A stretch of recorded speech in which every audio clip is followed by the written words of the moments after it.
Welcome back to My Mythical Meta, your gaming podcast that's actually a friendship podcast. I am joined this week by my brother Benjamin. Hello. And my good friend Derek. I'm that boy. Randy is not with us today. We are going to be discussing some we are going to be discussing some advanced deck building concepts today and some advanced game theories. And Randy said, nope, I'm not in it. He's a buster.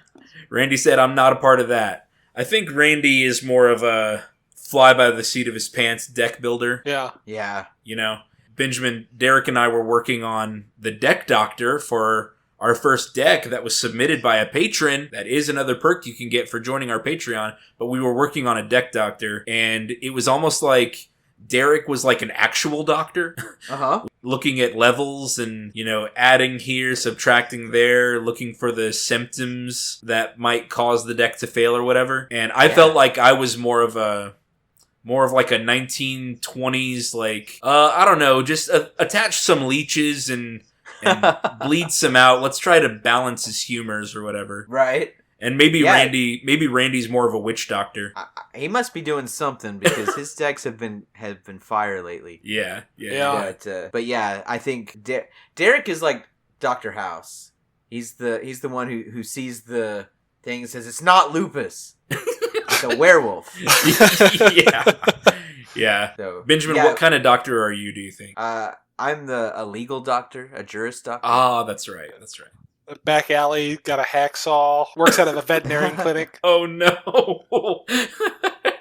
He's the guy who was a doctor, but then broke too many rules and got discharged. Does favors for the mob. No, I'm probably the doctor that you don't be left alone in the room with. No, Benjamin's the administrative doctor. There you go. He's the doctor that is now just head of the ER, and he just has to do schedules all day. Yeah, that's that. Yep. Dr. Kelso from Scrubs. Oh, yep. Or anyway, that's why Randy's not here. He didn't want to. Yeah. He didn't want to do the advanced deck building concept episode. That's fair. Yep. Yeah. So this week, it's been an interesting week. So, you know, as our listeners probably know, I'm a teacher, and last year for the Political Science 2 class that I taught, I did a simulation game to close out the school year. And unfortunately, the district didn't renew our license for that simulation, and so I've been making my own, and it's what do very you mean very by simulate like a computer well program? it was a computer simulation, but what it was is there were groups of students that acted as countries, and because the whole semester has been about foreign policy, and so they acted as countries. They had to develop their own internal policies which affected their economy, and then they trade with each other or attack each other, or, you know, and they have to it's like playing Civilizations or whatever, where you build up, or Risk, you know, something like that. That's pretty cool. Well, yeah, but because we don't have that license, I've been making it all myself, and so it started off kind of like a role playing game where they had to assign it. Instead of character points or whatever, it's political capital into these different stats, and then I have some behind-the-scenes formulas that, when you do that, your economy is this, and your political stability is this, and your global hegemony score is this. And oh my god, that's so cool. That's awesome. And so then we had a little model UN where it's like they were all saber rattling at each other and forming alliances, and they've kind of gotten into it. People will come into my room. Have you published the next era yet? Can we see how we're doing and how our war went and stuff? Like, yes. It feels a little bit like creating Martian Colony, and I'm happy to find something that the kids are actually into. It's been a rough class, but they all seem to kind of like this. So I would live for that. I know. That sounds like so much fun. One class I had in college, we had a similar thing. It was less kind of like economies, but it was all framed. We were settlers from like Battlestar Galactica. I think the teacher was a fan, and she wanted us, like, we were like going out in like settlement ships or whatever, and we landed on different places on the Earth, or this new planet, and we had to, Group A is farmers, Group B is, merchants or whatever. I don't remember what I was, but we had to form some kind of government, and no one spoke up. I said, I'll be a dictator. And no one said no, so I took over, and Oh my god. and everyone's like talking about their thing. Yeah, we're a democracy. We're a democracy. It's like, nah, I'm a dictator. I make all the rules, and I guess I don't know. Everyone just like thinks that democracy is like the only right answer. Right. I can be a benevolent dictator. Y'all just haven't seen dictatorships do good like I will. Yes, I am Papa, and you are my children, and we will kill the other children. That's very Anakin Skywalker of you. Yes. I love it. Well, guys, tomorrow is my first day at the game store. Good Cool. luck. Welcome Yeah. back to the capitalism teat. I know. Welcome back to the grind. I'm Yeah, gonna be at work and be like, man. So did y'all watch They're gonna look at Bachelor you on like Monday? you're crazy. What'd you say? They're gonna look at you like you're crazy. Yeah. I got to get in on that water cooler talk though. You know. Yeah. Scuttlebutt. But You gotta hit him with like, did you watch the newest episode of Rick and Morty? Did you watch the Oh, new man, episode have of y'all- Fallout? I was just about to say that. Have y'all watched Fallout? I have not watched Fallout yet. Have y'all? I watched the whole No. thing in like 1 day or 2 days. It was great. I loved it. Good. I loved it so much that I was willing to dust off Fallout 4 and play that game. God, I'm having such a miserable time trying to like chug through it because the engine and like gameplay feels so dated. Yeah. I feel like I'm driving a bus when I've been driving race cars in Cyberpunk, like sliding Oh, around. God, Everything I feels so know. fluid in Cyberpunk, and then I'm trying to do a 3-point turnaround in a bus in an alley. God, it's miserable. Yeah, I got Marin to start watching Pokemon Horizons. Ooh, okay. So I get to watch a show with a plot now, guys. While Marin just says, Pikachu, Charizard. And I'm like, yes, look at them. And then somebody will, some Pokemon will get hurt and Marin will go, he's sad. Oh, yeah, he's sad because he lost the battle. It's very fun. Great. Well, all right, guys. Let's start off with our patron call out. We are calling out our number 1 patron, David. David, step Woo! forward and receive your medal.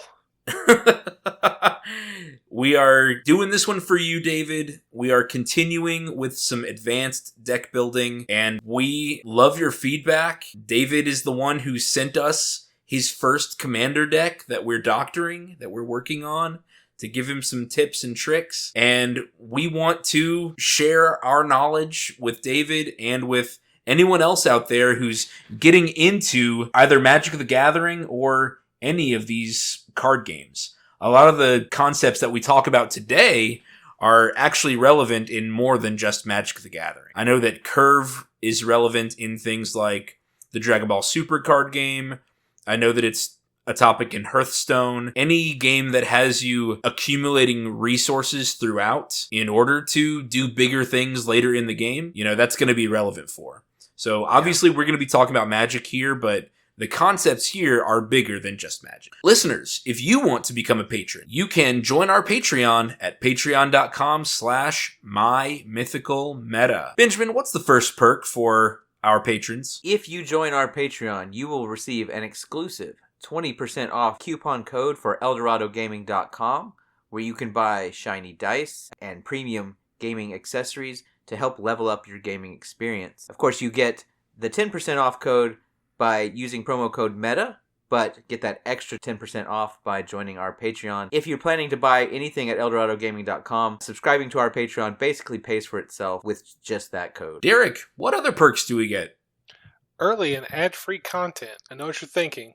I hate ads. Hey, buddy, me too. $40 a month, they're gone. We'll throw them in the trash for just you. That's right. For $1 per episode, you can get the content from this channel early, several days early. And you will get access to the My Mythical Meta Discord server, where you can chat with us. All 4 members of the Meta are active on Discord, so we are ready for more people to join. Derek, what's our surprise perk this week? Oh, I got a special one for you today. For the next listener that subscribes to the Patreon, we are going to mail you a copy, first edition, Necronomicon. Knowledge and the curse will be yours. Which member of the Meta is holding on to the Necronomicon right now? Me.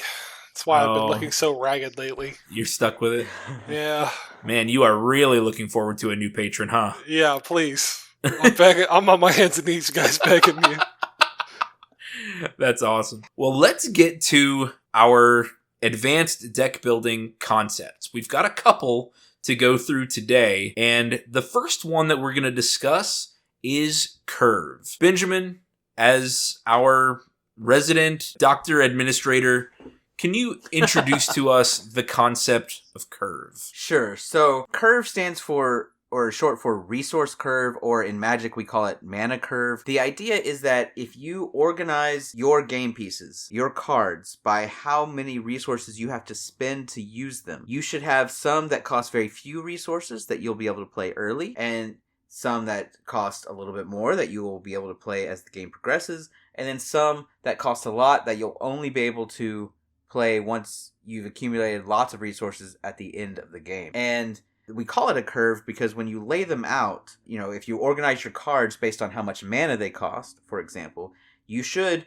only have a few for the early game and a few for the late game, and the distribution of those cards looks like a normal curve, right? Like a bell curve. Looks like a bell curve. Yeah. And so for the rest of this discussion, we'll be talking about Magic cards and the mana curve, because mana is the resource you use most of all to play your cards. And of course, the distribution of that curve is going to vary depending on the strategy of the deck. But in general, right, you should organize the costs of your deck based on when you are trying to accomplish certain things throughout the game. And so, Travis, start us off by talking about where you put your commander on the curve. Your commander in Magic is a card that you always have access to. It exists in a separate zone on the battlefield called the command zone, but I like to just pretend that it's in my hand. It's in my hand all the time, and I can always cast it. So I should treat it like another Magic card that's in my hand,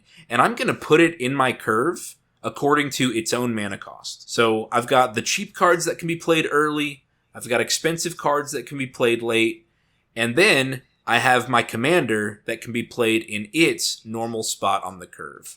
Let me use Benjamin's John Irenicus deck as one of our examples. This deck has managed to come up several times in the past 4 weeks, which is pretty cool. It has been working for all of these discussions we've been having. So yeah. I'm using the card John Irenicus Shattered One, and its mana cost is 2 blue and black. So that's a total of 4. Whenever I'm laying my cards out, and I don't know about you guys, I deck build in bed before I go to sleep.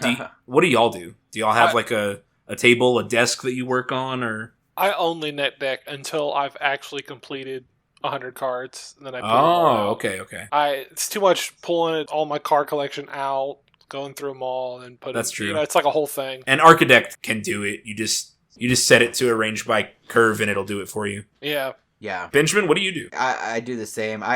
I will net deck until I might have a few extra. I don't necessarily finish off the deck on Architect, but I always start it on Architect. And I will find all the cards that I want to put in the deck, and then I see just what the curve looks like based on that, and I start trimming around the edges until I can get the sort of distribution that I want. Yeah. And then I will pull out my collection, look for all the cards that I had left in the deck, which might be 120 when I'm doing this, and not having certain cards will skew that curve, and then I'll start trimming some more until I have a deck that I want. And then if there's certain cards that were key to the deck that I either didn't own or whatever, I'll go out and buy them. But I always start by building the curve on Architect and then adjusting for the cards I actually own. Okay. So this is kind of unique to me then. For this year, I've kind of just been building decks only with cards I have. And occasionally I'll buy 1 or 2 new cards. But do you guys remember towards the end of last year, I did a really big organization project of all of my Magic cards. So the cards that I use for decks are very well organized right now. And so I actually do just pull out the binders that I need of the physical cards I own, and will pull them out and lay them out into curves. So your commander should go wherever its normal mana cost would go, because that's the turn, or that's the number of resources you need to cast it. So John Irenicus has a mana cost of 4. Now his ability, I'm not going to read the entire thing. I'm going to summarize here. If you want to know more about John Irenicus, go back and listen to the Eldorado Deck Series episode for John Irenicus. His ability lets you give away a creature. A creature that you have on your battlefield, you can give to an opponent. Mm-hmm. So if he comes out at 4, and his ability lets me give away a creature, that means I have to already have a creature. So my curve is going to dictate there that I need a high concentration of 1, 2, and 3 cost creatures. I have to have a high density in that part of my curve so that whenever I cast John, I already have a creature to give away. Yeah, and I think this is important. I specifically built that deck with that in mind. I knew I was going to cast John Irenicus with 4 mana, and so I knew I had to build it that way. It was one of the main things I changed from the Secret Santa deck to where it is now, is trying to just really increase that concentration of 1, 2, and 3 cost creatures. Yeah, absolutely. So in that example, we talked about building on the bottom side of the curve. And Benjamin doesn't need a lot of cards in his deck that cost 4. He has John. Right. You know, he knows that that's the card he's going to cast on 4. The deck can be built the other way if the future game plan relies on your commander. So if your commander only gets buffed up after it's on, and then it buffs up the rest of your cards, or it create some synergy with future cards that are being played, in that case, you might want to build on the opposite side of your curve. And I had a different example for that. This is a deck that I've been brainstorming for a while and workshopping, but I don't have it built yet. This commander is named Gwenna, Eyes of Gaia. This is an elf druid scout from, is that Brothers War? I think so. Yeah. Okay. And her mana cost is 2 and a green. So her mana cost is 3. Now Gwenna has the ability to tap and add 2 mana in any combination of colors, with the restriction that it can only be cast for creature spells or activate abilities of creatures. So Gwenna is a mana dork.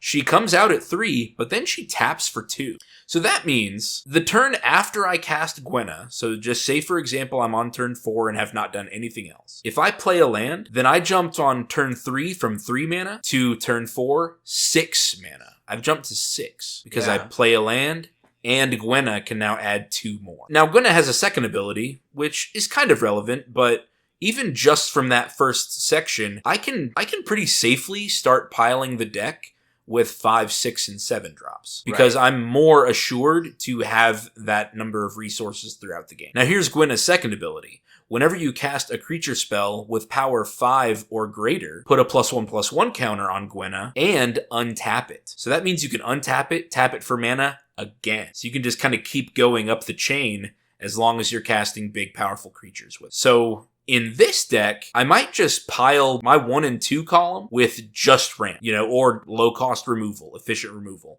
I don't need creatures in those spaces. You know what I mean? Yeah. Well, here's my thought is that she costs 3, so using Land of War Elves, all those little mana dorks that cost 1 green and tap for a green. That way you can cast her on turn 2, and then you could jump into, turn 3, you would have 3 lands, 4, 5, 6, you'd have 6 mana. Yeah, 6 mana on turn 3. Yeah. So you can fill curve 1 with mana dorks and a soul ring. Mm-hmm. Yep. Fill curve 2 with, I guess, more ramp if you want to, but removal. One of my favorite 2 mana removals is Deglamour. Yeah. Which targets an artifact or an enchantment and has your opponent shuffle it into their deck. So nice secret tech out there for anybody looking for green removal. But anyway. Broken Bond. That's Broken a keeper. Bond. That's a keeper. Absolutely. Broken Bond lets you destroy an artifact or enchantment and play a land from your hand. Good call, Derek. That's one of my other staples that I throw in lots of green decks too. Yeah, you really made me a believer out of that one. So those 2 commanders, let those 2 commanders demonstrate that your commander occupies a space in the curve. And I won't normally need to occupy the deck with lots of 3 cost creatures, because I know that when my resources get to 3, I'm casting Gwenna. And if I'm casting Gwenna, then I'm jumping from 3 to 5, or I'm jumping from 3 to 6 on the next turn. Does that make sense, Benjamin? I don't know if I explained it very well. No, yeah, I think it makes perfect sense. Yeah, that you know what you're doing with the mana when you have enough to play your commander. You know you're playing your commander which means you need to be finding out what do I need to have on my board to make my commander effective. Yeah. And what do I want to make sure I have the turn after I play my command? So a great example of this is my Orvar deck. Yeah. Orvar is a 4-mana creature, and it says when you target something with an instant or sorcery, you can copy that permanent. If it's your own. And so whenever I play Orvar is going to attract removal. Right? I know that. Oh, yeah. It's not getting back around to me. So I want both something in play that I can target and probably a 1-mana instant that targets. So that means I'm probably playing Orvar on turn 5, and I need something else in play, and I need an instant. So I know that my early curve is going to be filled with low mana cost instants. My middle curve is going to be filled with things worth copying. And I'm probably going to have very few high mana cost things. I'm just going to need finishers at the end once I've done copied a bunch of things for cheap and fast. Once I done copied my Seagate Oracle a couple times. Yeah, once I've drawn a few cards and yeah. Once you've copied your Caged Sun a few times. Right. And I'm glad that you brought up the 2-mana removal, because in the example that we were using, that 2-mana removal is either going to be used on turn 2 as you're going, if you're waiting till turn 3 to play Gwenna, you're basically needing to stall at that point, right? Yeah. Playing your D-Glamour, or you're playing a blocker, right? You might play a wall or something. But your goal there is to survive the turn before you go to Gwenna. But then you're probably playing a deck that ramps a lot, right? Because you're hoping to play a lot of large creatures. And yeah, Gwenna untaps and gives you more mana, but it's only 2 mana. So if you're hoping to chain that together, you need lots of other ramp too. Yeah. And so if you're playing a lot of ramp, you're going to get to points where you have 8 mana and a bunch of 6-cost creatures, because that's how you built your deck. Well, what are you doing with that extra 2 mana? Well, you might as well play a Broken Bond or a Deglamour, or go a little bit higher. You might as well play a Beast Within and everything Song else. of the Dryads. Yeah.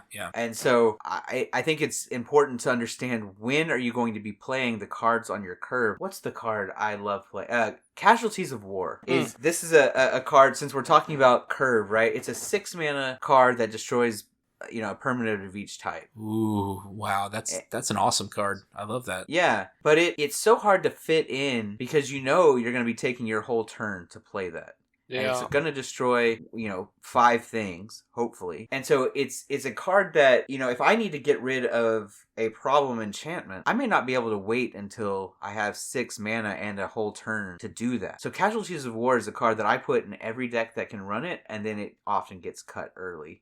Because the exact same for me. Yeah. And so that's one of the nice things about looking at your mana curve and trying to figure out where to play cards, is understanding the situations where you're going to use certain types of cards and putting them in the right place on your curve. It's one of the reasons I very rarely these days play 4-mana ramp spells. They're really good. There's lots of good 4-mana ramp spells, and I play so few of them because on turn 4, if I'm playing Skyshroud Claim and getting 2 lands from my deck and then passing the turn, someone else is playing their commander. And if my 6 or 7 drop play on the next turn isn't as good as whatever they're doing with their commander in play and 5 mana, then I'm falling behind playing that 4-mana ramp. When do I want ramp? When other people are not doing powerful things. I want it early. I want to get to my big cards early, and I want to be playing important things in that middle of the game. And so there are certain cards, I used to stick what is the 4-mana artifact that adds 3 mana? Thran Dynamo? Thran Dynamo. I used to put that in every deck and kind of just one of my ramp cards. And I don't anymore, because it's one of the most efficient ramp spells out there. You pay 4 and you get 3 for every turn,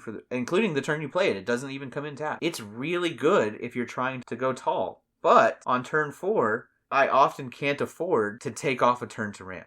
Because other people are doing powerful things on turn 4, it's too late. And so if you know where you're trying to do certain things, you can build your curve accordingly. And the moment I made that switch from I need to do powerful things to I need to control when I do everything, my deck's got a lot more efficient. So Derek, what are some things that go through your head when you're arranging your cards in your deck by curve? What are some things you're trying to make sure that you accomplish? Yeah, a lot of things is... Let me pull up a recently built deck that I'm trying to... Sure. So for me, it's got to be how actually likely am I to be able to use this card maybe it's like really good, but it's got some caveats. For instance, I was trying to build a deck with Mage Slayer, which is green, red, and 1. I like that card. It's an equipment. Whenever equipped creature attacks, it deals damage equal to its power to the player or planeswalker it's attacking. It's a really cool card, especially when you've got, big boys. But it's got an equip cost of 3.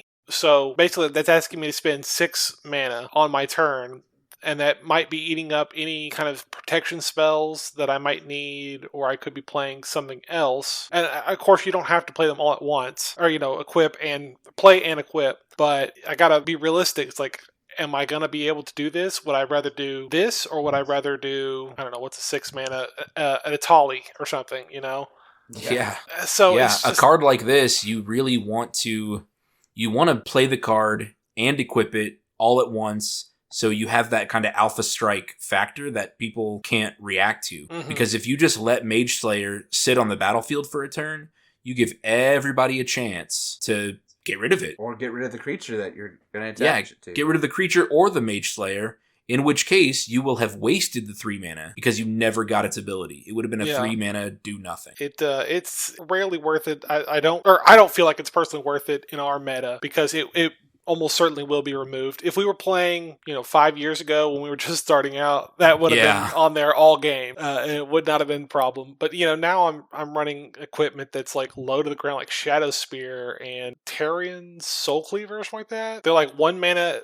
artifacts that equip for like 2 with some neat, abilities. Like Shadow Spear gives +1/+1, trample, lifelink, and then you can pay 1 to make your opponents lose. Hexproof and indestructible. Wow, Derek, I had never heard of Tarian's Soul Cleaver before in my life. It's new, so that's fair. But this is great. I assume it's in your Elenda deck? Yeah, I think so. It comes down for 1, and then equips for only 2. Equipped creature has Vigilance. Whenever another artifact or creature is put into a graveyard from the battlefield, put a +1/+1 counter on equipped creature. So Elenda would be doubling up all of those death triggers with +1/+1 counters. She's growing twice as strong at the same speed. Yeah. Things like that, so I play a lot of green. I mentioned it in an episode. I don't know if it's going to come before or after. Colossal Majesty, which lets you draw a card on your upkeep if you control a creature with power 4 or greater. On paper, that's okay, I guess, but, how many times am I going to have a creature with power 4 or greater? And is it going to survive till the next turn? There's just so many ifs that really start turning me off of a card. I basically, when I'm making a deck and I'm categorizing them, or, putting them in their little categories about what I think, they're going to be used for, like card draw, battlefield pressure, whatever. I try to determine what the floor of this card is. Like, what's the absolute worst situation this card's going to do? Oh, this will draw me 1 card and, whatever. Cool. That is good enough for me. So I just try to take things at the floor level. Anything better is great. I think that's a really great insight. I usually think about that whenever I'm looking at any planeswalkers out there. Yes. I'll say, what is the absolute floor of this planeswalker? What's the worst it can perform? Which means paying its cost. Yeah, and then using its minus ability, and then it dying. So what's one? Freyalise? She makes a Land of War Elf with her +1. Yeah. -3, I think, is it's a -2 destroy target artifact or enchantment, and then -6 draw a card for each green creature you control. So most planeswalkers in my head, I'm just like, the ultimate is a pipe dream. Yeah. If I can manage to get to it, again, it's something that I shouldn't ever expect. The absolute floor of Freyalise Llanowar's Fury is I pay 5 to destroy target artifact or enchantment. Yikes. Yeah. I do have Freyalise in my Galadriel deck because I want her +1. It's a +2. Or it's a +2, yeah, okay. Yeah. Because with Galadriel's ability, I can either give a counter to all my creatures, I can scry 2, draw a card, or I can get 3 mana. So 5 mana, get 3 of it back. Yeah, that's pretty good, actually. But again, it just depends on your commander and your game plan and what you want how you want the card to perform and what you want that card for in the first place. Yeah, there is no one size fits all for this stuff. It's all play by ear. Benjamin, talk to us about mana efficiency. How you want to make sure that you're using as much of your mana as possible each turn. Yeah, so there's a kind of an older concept, but I think it still rings true which is basically whoever spends the most mana in a game wins, right? And if assuming that you're playing good or at least mana efficient cards, then if you spend 10 mana over the course of a game and someone else only spends 5, then you're way ahead to the point where you're probably winning. And so you can build this up early, right, by playing cheap things. So if your turn 1 you actually play a 1-drop, and their turn 1 they play a tap land and pass, and then your turn 2 you play a ramp spell and go get another land, and their turn 2 they play another tap land and then maybe Tarion Soulcleaver for 1, not equipped to anything. And then your turn 3 you spend 4 mana and play your commander, and their turn 3 they pay a tap land and a 2-drop that they plan to equip Tarion Soulcleaver to the next turn. Yeah. Now they've spent a grand total of 3 mana, and you've spent 7 mana, and you are way ahead. And not only that, but so that's the idea. The concept of mana efficiency is whoever spends the most mana is likely to be the one who's winning. To be able to spend that much mana, there's 2 things you have to keep in mind. You have to have cards to spend at every moment of the game, right? So you have to have things to do early, things to do late, right? If you get to turn 8 and you have 8 mana, but the only thing you have are 2/2-drops in your hand, then you're only spending 4 mana, right?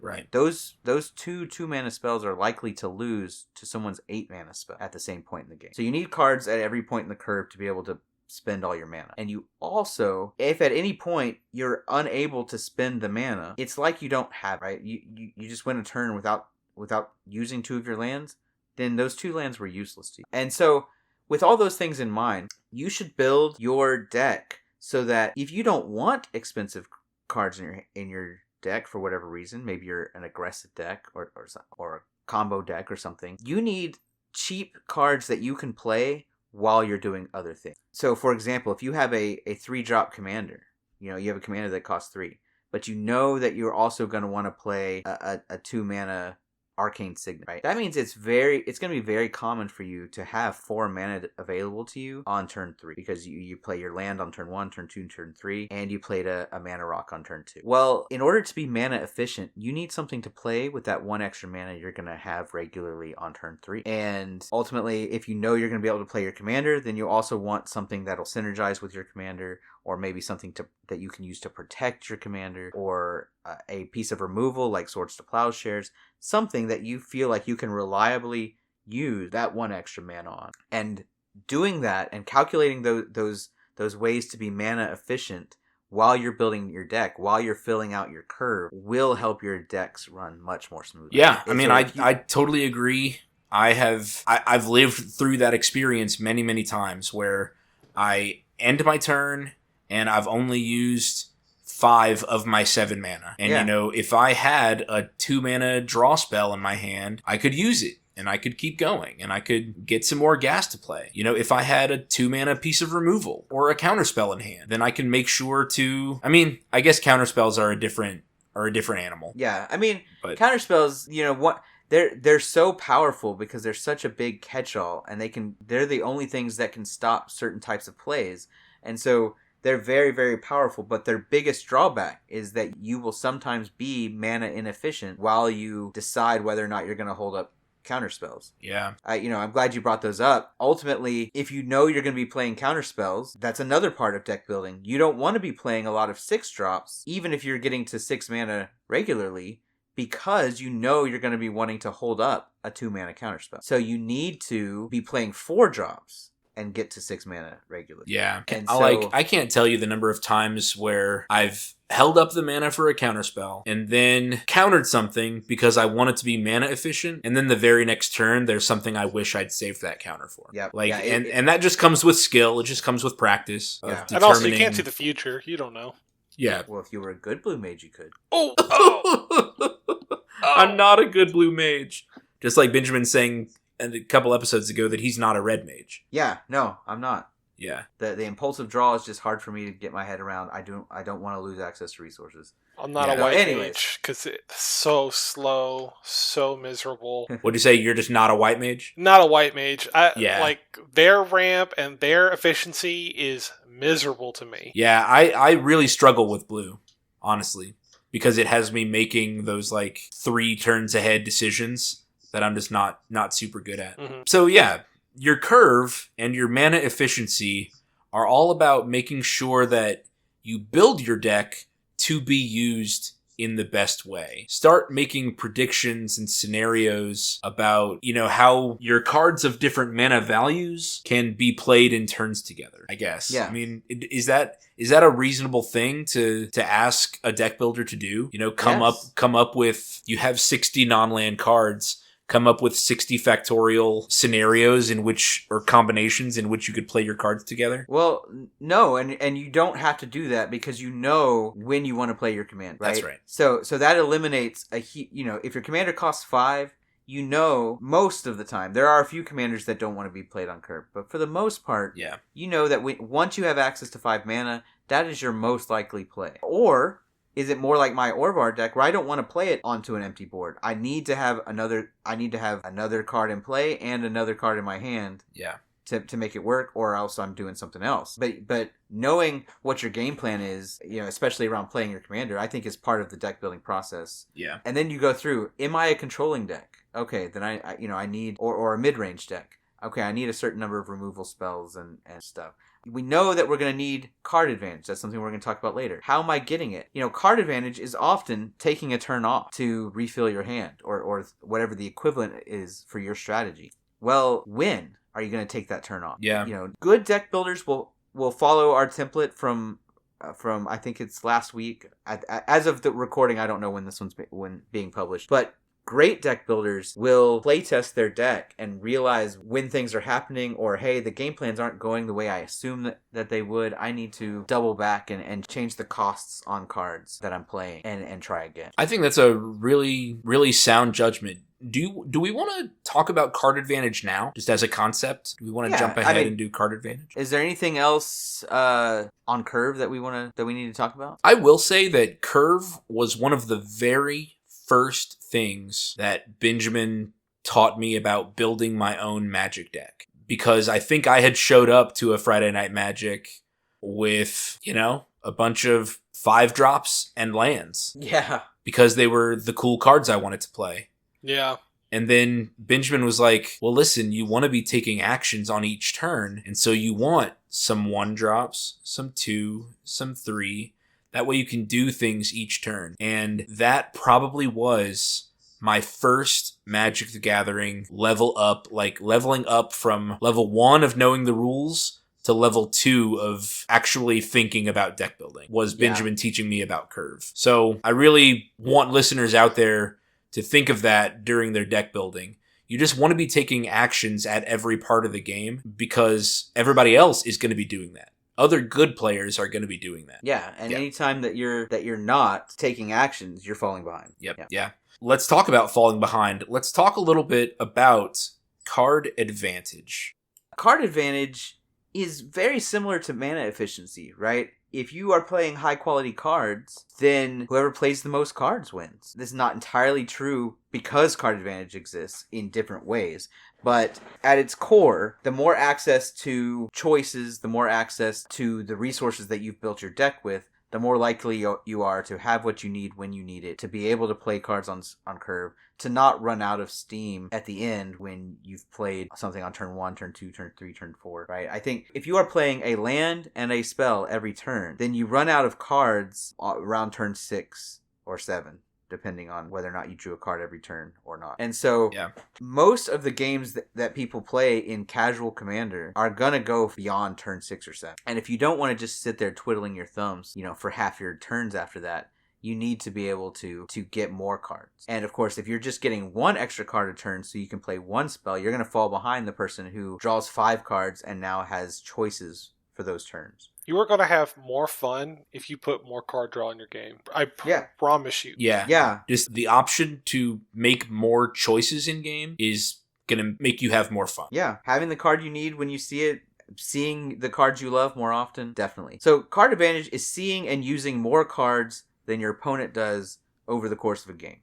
I wanted to add this in. You had kind of mentioned it, but I wanted to kind of make it a little more succinct. We talked about mana efficiency, that the general rule is that the person who spends the most mana wins a game. Well, card advantage is the same. The person who sees and uses the most cards is usually the person to win the game. Card advantage is just a little different, though, because everyone at the deck is coming with that same number of resource, 100 cards. Yeah. So, card advantage is actually something that, you don't have to be an accountant for or a mathematician for, but you can almost keep track of it as the game goes if you wanted to, and people who are playing online, well, the online interface is doing that for them. How many cards are in their deck? How many cards are in their graveyard? How many cards are in their hand? The UI is keeping track of that stuff for these online players. Mm-hmm. So if you see more cards than your opponent does, you will have more options than your opponent does. And the general kind of rule of thumb is that those players are more likely to win. Yeah.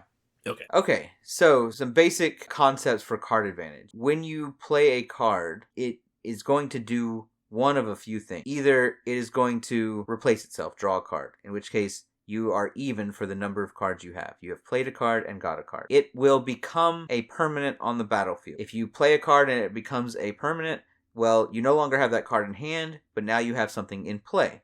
So that is still 1-to-1, no card advantage, no card disadvantage. Or it might remove a card. But it might counter a spell, it might discard a card, it might destroy a creature, whatever it is. But you have spent one card to get rid of someone else's one card. That is neither advantage nor disadvantage, right? Anytime your card can do more than one of those things at a time, so for example, make an opponent discard while you draw, or if it can do the same thing more than once with that one card, so destroy 2 creatures or draw 2 cards, you are now at an advantage, right? You now have what we've been using, card advantage, where it gets you more than that 1-for-1 that your typical one card will get you. Does becoming a permanent on the battlefield and drawing you a card, is that advantage? Yes. Absolutely. Okay. Because now your hand is the same number it was, and your board is up 1 item. Exactly. Got it. Yeah. So I love the creatures that say, enters the battlefield, draw a card. Yeah. I Another spoiler alert for Benjamin's John Irenicus Shattered One deck. Yep. It's also a big part of my Orvar deck. Yeah. Does that. And also my Nethroi deck. Huh. Does that. Derek, I think we're starting to learn something about Benjamin. You just gotta type. Yeah. Yep. Cheap cards that do something and then draw another card, definitely high on my list of things because it's simple card advantage, right, and often capable of being abused. So here's something to think about for Commander specifically. In Commander, in a multiplayer game, you are nearly always at disadvantage. Like, card advantage in a one-on-one game can be tracked, and it's pretty easy to see, who's ahead, who's behind, who's seen more cards. But in a multiplayer game, you are nearly always at disadvantage. And here's why. Because for every one card you draw, the forces against you for each of their turns, say for example there are 3 opponents in a 4-player game, the forces against you have 3 cards now. Yeah. So if you were treating those 3 people as the enemy, as one opposing force, well, they're up 3, actually. Even though you have multiple opponents, they all want you dead. And so every card all of your opponents together as a group draw is a card against you. So you need to be scrounging for card advantage at every opportunity you can. Here's where the secret tech comes in. That's politic. You've got 3 opponents. Maybe you could turn that into 2v2 or a 3v1 against another player, against an arch enemy. That way you can get your opponents to waste their resources on what you want, kind of direct or aim your opponents at something else to buy you time and to buy you, not necessarily buy you resources, but make them spend their resources instead. Yep. Yeah, that's advanced gameplay. One of the few things I don't necessarily like about Commander is that, let's say I'm holding a Doomblade in my hand, and so are you. One of us needs to kill Travis's commander. Well, if I do it, I'm down a card, Travis is down a card, you're down 0 cards, we are at card disadvantage compared to you. Whereas if you do it, then same thing. I am up a card to the 2 of you. And it's frustrating that there's this game of chicken in a multiplayer format that doesn't necessarily exist in 1v1. In 1v1, it just makes sense. You need to get rid of one thing, you spin the card to get rid of it. But in multiplayer, your 1-for-1 removal needs to either be highly efficient or very versatile, or you basically need to be convincing everyone else to use theirs first so that you can get the most bang for your buck, because it's almost always disadvantage. And it's why early on in in Commander deck building, there used to be the suggestion that you should prefer sweepers to spot removal. Yeah. And I used to build all my decks that way because a sweeper takes out all of your opponent's threats, and it also takes out yours, but because you're always at a disadvantage, if everyone has played 3 creatures, you're down 3-9, right? You have only played 3 while each of your opponents have played 3 for a total of 9. And that sweeper is wiping out 9 opponents' creatures for only 3 of mine, so I've spent 4 cards. The 3 creatures on the board plus my sweeper to get rid of 9 cards. That's card advantage. Now, sweepers tend to make the game go longer, and because everybody has to rebuild again. Yeah. There's been a move in the Magic community lately away from sweepers because it doesn't necessarily increase the fun of a game. But I will say, for anyone who's competitively minded, sweepers are card advantage, especially in multiplayer when there's more than one opponent. And so it's definitely worth considering. For most of Magic's existence, it was White's main form of card advantage, where it was get rid of everything equally, but some are more equal than others. Yeah. So a short section there, but another core concept. And this is a concept that I've seen translate very easily to lots of other games, and especially card games. So the Dragon Ball Super card game came out on computer a couple weeks ago. So I've been watching a lot of that now. Mm-hmm. And I've been watching Yu-Gi-Oh content for a really long time. And in Yu-Gi-Oh, all of our talk about mana and gathering resources and stuff, in Yu-Gi-Oh, just about every card just is its own thing. If you draw it, you can play it. Except for the course of like the really powerful monsters. So like ritual monsters or 7 or 8 star or special monsters or anyway. So the card advantage though is super important. If one of your cards can take out 2 of your opponent's cards, that is huge. Like card advantage is king in a game like Yu-Gi-Oh! That doesn't have, lands or a resource that you have to build up. Isn't one of the most powerful cards in Yu-Gi-Oh's history just a card that says draw 2 cards? Yeah, absolutely. It's a card called Pot of Greed. Pot of Greed, all it says is draw 2 cards. And people are like, that's the most powerful card in this game. Yeah. And then there are a lot of variants on Pot of Greed, and they're usually called Pot of something. And they'll have you go through a cost with the end result being go up 2 cards. Yeah. Man, I can't remember what the card's name's. Maybe it's Pot of Extravagance? While you look that up, there are a group of cards from early in Magic's history that were wildly imbalanced that are typically referred to as the Power 9. And 6 of those 9 cards are mana advantage, right? We just got finished talking about the curve. They're all 0 cost artifacts that can add mana. So they're basically free and jump you ahead on your curve. And 2 of them are card advantage spells. One is just costs 1 mana to draw 3 cards, which is basically a Pot of Greed. And then one is Time Twister, costs 3 mana to discard your hand and draw 7 cards. So obviously, if you don't have 7 cards in hand, then it's card advantage. And then the last one is a cheap extra turn spell. Well, an extra turn spell is both mana and card advantage because it lets you draw an additional card at the beginning of your turn and play an additional land during your turn. And so if you look at some of the most expensive cards in Magic's history that are called the Power 9, they can never be reprinted again, the reserve list, all of that, they are all mana or card advantage. So these first 2 things we're talking about are the most important basic, these are the things that make your deck tick. A lot of people will not pay attention to these things when deck building because they kind of feel boring. Like playing 1 card to draw 2 cards doesn't feel powerful. It doesn't feel like it's on theme. I'm playing a deck with +1/+1 counters on creatures. Why do I want to play a card that says draw 3 cards?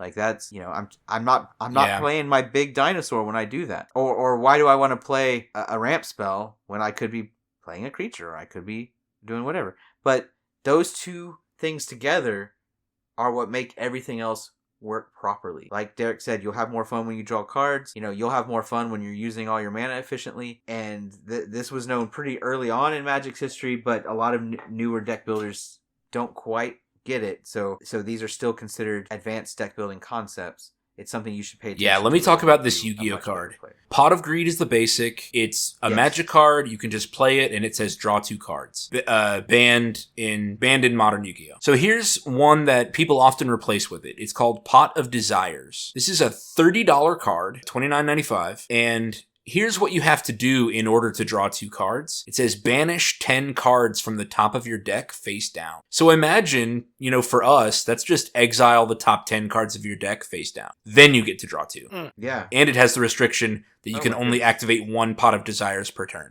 So that's it. That's all. Yeah. So your 10 cards gone from your deck. Your finisher card could be in there. Your win condition could be in those 10 cards. But that's a cost that lots of Yu-Gi-Oh players will pay to draw 2. Because cards in hand are usually cards you can play. Because it doesn't have that land resource attached to them. Yeah. Derek's been quiet for a little while, but one of the things that makes his deck so good, and I think this has come up in multiple episodes now, is that he does this mana and card advantage so well and finds the nice balance between them. He never feels out of a game. Now, he might feel that way sometimes, but I never feel like he absolutely. is. Like, I'm always sitting there worried that he very rarely seems like he's stuck on mana. I used to He feel very that way. rarely I don't seems super feel that way empty-handed, anymore because I feel like my deck building has taken a step up. I'm not really sure what was I think it was like the 2 mana ramps and the extra card, because I watched Benjamin, who can find an answer to anything when the chips are down. And I was like, what is he doing? It's because he's got tons of card draw. So I guess it just clicked in my head that card draw wins games. So, and one thing I was already good at, and now I'm super good at, is really getting those cheat effects. Mm-hmm. Your Sunbird's Invocations, your Yeah. Mind's Dilation, your Lurking Predators, Animatsu's Augury, those kind of things that let me cheat out all kinds of things for free because I love playing gigantic spells. So a lot of, it kind of just feels like I explode sometimes. Yeah, for sure. Yeah. Travis here with a post-show edit. We originally continued recording to talk about quadrant theory, but that made for a very long episode, and so we're going to cut it off here. Thank you so much for listening, and make sure to tune in next week for the continuation of our discussion on quadrant theory. Don't forget that you can send messages directly to mymythicalmeta@gmail.com, and you can use the promo code META at eldoradogaming.com for 10% off.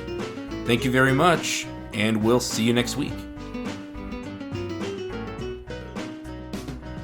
This episode was sponsored by Eldorado Gaming.